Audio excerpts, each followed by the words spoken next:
Bismillahirrahmanirrahim.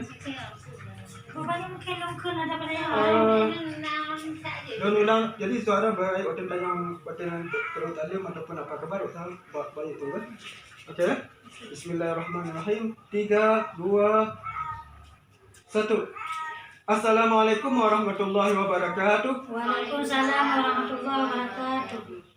Alhamdulillahirabbil alamin. Allahumma shalli ala sayyidina Muhammadin nabiyil ummi wa ala alihi wa sahbihi wa sallim. Rabbi shrah li sadri wa yassir li amri wahlul 'uqdatam min lisani yafqahu qawli.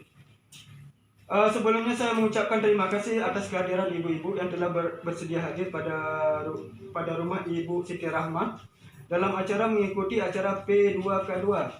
Dalam sesi ini kita akan membahas modul kesejahteraan sosial. Bagaimana upaya kita meningkatkan kesejahteraan lansia. Tapi sebelumnya saya ingin menanyakan pada modul-modul sebelumnya apakah sudah dipraktekkan di rumah atau belum. Yang pertama saya ingin menanyakan pada Ibu Nurhayati.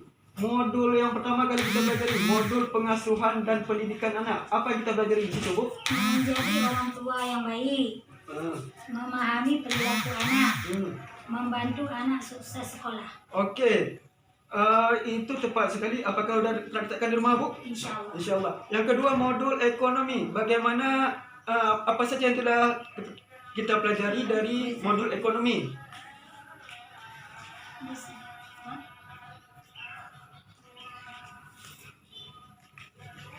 Yang pertama, bagaimana membedakan kebutuhan dan keinginan. Yang kedua, bagaimana mengatur keuangan keluarga. Yang ketiga, cermat meminjam dan menabung. Oke, yang ketiga kemudian modul pengasuhan.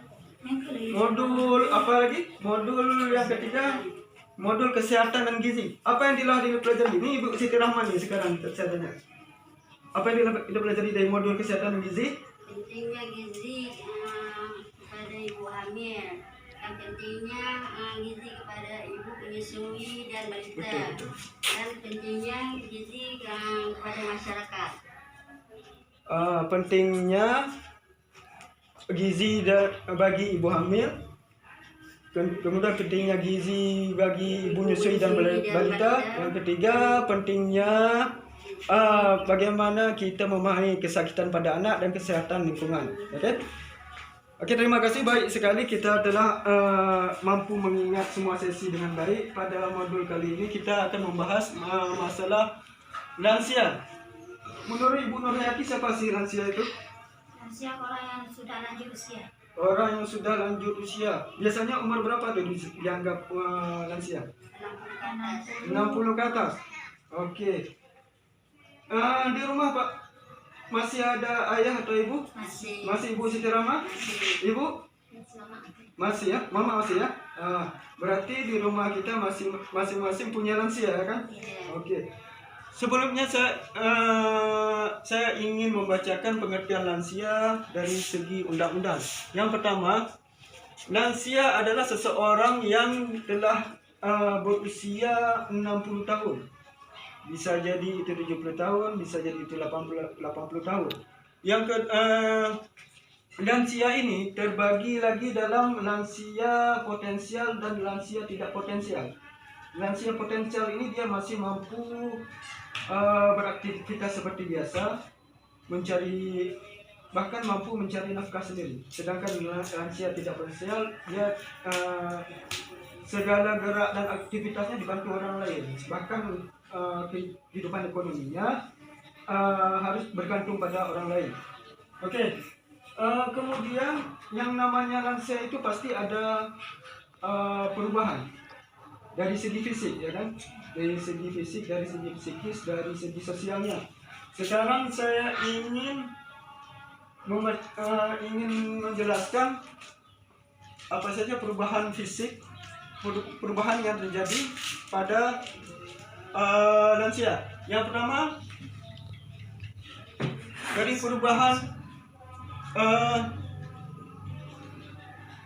perubahan fisik, misalnya gini,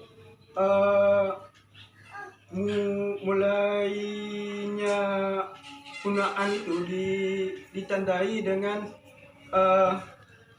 aktivitas fisik kita, kesehatan kita mulai menurun. Kulit kita mulai keriput, tidak lincah lagi seperti waktu muda. Kemudian daya ingat kita semakin menurun, dan lagi psikis ingatan kita agak mulai berkurang. Kemudian kemampuan kita memecahkan masalah itu mulai berkurang. Yang pertama,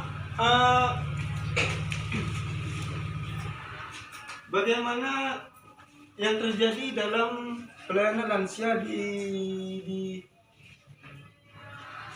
dalam masyarakat kita. Yang pertama, masalah masalah perubahan emosi. Yang pertama, muncul depresi. Yang kedua, agresif. Muncul depresi ini cemas dan ketakutan disebabkan perubahan fisik dan anggota tubuh. Yang kedua, kesedihan. Yang ketiga, takut penyakit, takut mati, takut kekurangan uang. Sedangkan agresif, marah-marah, menyerang dan menendang pintu. Ini agresif ini biasanya karena kesepian ataupun kurang perhatian. Yang namanya orang tua yang namanya orang tua itu butuh waktu, butuh teman berbicara, butuh komunikasi, butuh perhatian. Ya. Kemudian kekerasan dan penelantaran terhadap lansia dari segi fisik. Dari segi fisik, kekerasan dilakukan sehingga menyebabkan rasa sakit, luka, cacat, dan penyakit. Yang kedua, dari segi verbal, tindakan menggunakan kata-kata yang sering kali menyakitkan. Yang ketiga, tindakan sikap dari segi emosi, tindakan dan sikap menimbulkan rasa tidak nyaman, bahkan trauma, termasuk penelantaran. Yang keempat, dari segi finansial, penyalahgunaan harta milik lansia. Ini dari segi fisik, kita sering mencubit, mendorong, memukul, tidak menyediakan makan minum. Dari segi verbal, menyebut nama saja, membentak, menghina, menggunakan kata-kata kasar. Dari segi emosi, kita meninggalkannya sendiri, tidak diajak berbicara. Dari segi finansial, tidak memberi kebutuhan ekonomi terhadap lansia. Ibu-ibu di rumah tentu punya lansia, punya orang tua yang masih perlu kita sayangi. Ya kan? Lansia itu adalah kita di masa yang akan datang. Suatu saat nanti kita akan menjadi seorang lansia. Itu sunnatullah. Umur kita semakin bertambah, suatu saat nanti akan menjadi lansia juga, ya kan? Kemudian bagaimana cara kita menghadapi lansia? Sebetulnya lansia ini seperti anak-anak juga, butuh perhatian dan butuh kasih sayang. Kemudian bagaimana menghadapi orang tua yang rewel, yang cerewet, yang gimana susah diatur? Itu biasanya kenapa itu? Ibu Nurhati? Kurang perhatian. Orang tua kan rasa sedih. Oke. Yang Ibu Siti Rahma kenapa itu akibatnya? Penyebabnya?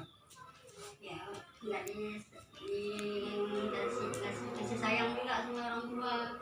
Karena orang tua udah tua, nggak ada bujuk. Maksudnya apa? Kasih sayang. Komunikasi nggak ada ya? Tidak peduli ya? Mungkin bagi orang tua yang masih itu, kita masih bisa untuk berbakti, ya, berbakti. Tapi kalau orang tua yang telah meninggal, gimana cara berbaktinya? Berdoa. Karena orang yang telah meninggal, yang dibutuhkan itu adalah doa. Rabbi firli zunubi walidayya warhamhuma kama rabbayani shaghira. Selipkan itu di setiap doa yang Anda bacakan, ya. Itu doanya pendek tapi manfaatnya sungguh luar biasa. Kemudian lansia ini perlu, bagi orang tua kita yang telah menjadi lansia, itu perlu diberi kesempatan untuk bersosialisasi, bertemu dengan teman-temannya, bahkan untuk walaupun sekedar bercerita tentang masa lalu, bercerita tentang hal-hal yang menyenangkan, itu penting. Diajak pula dalam keadaan kegiatan agama, menghadiri pengajian, pergi ke masjid, salat berjamaah dan lain sebagainya, ya.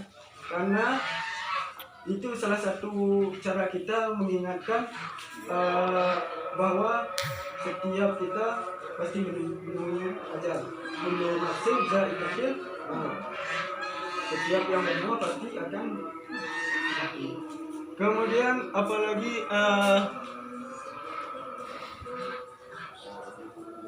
bentuk-bentuk penelantaran lansia sudah kita jelaskan. Dari segi lingkungan sekitar, kita perlu nggak peduli terhadap lansia? Yang tetangga kita perlu nggak? Kebetulan orangnya sedang keluar, lansianya ditinggal sendiri, perlu nggak? Perlu ya? Perlu nggak perangkat desa memperhatikan lansia? Perlu. Perlu nggak lansia terhadap layanan kesehatan? Perlu ya? Alhamdulillah. Pada hari ini kita telah mempelajari sekilas bagaimana kesejahteraan lansia. Ada yang ingin ditanyakan ibu-ibu?